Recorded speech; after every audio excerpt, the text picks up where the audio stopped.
Welcome to FrogPond TV. Hi, I'm Susie Hale, and I'm with Carter Murdoch, Senior Vice President of Bank of America. Carter, so much going on today.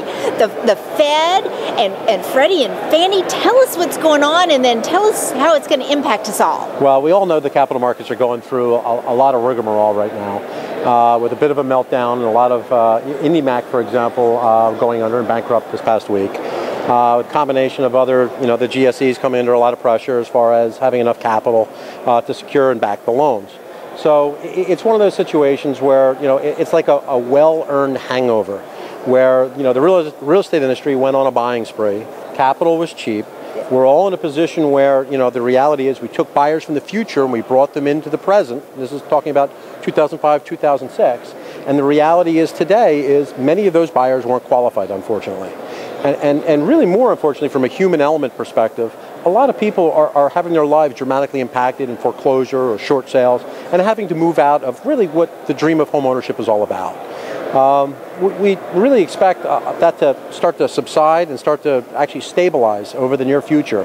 And really Q1, Q2 of 2009, based on some of the Fed's actions, and I'll go through those if you want. Please. Okay. The Federal Reserve is making a lot of good actions to basically stabilize the U.S. economy.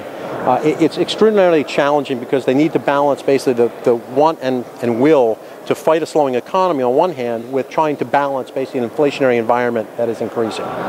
So the Federal Reserve has basically stepped out and made it very clear to the markets that they're going to offer support for the capital markets in particular, and they're also going to try to step in and keep interest rates low in the short term to try to stabilize the U.S. economy and to promote job growth.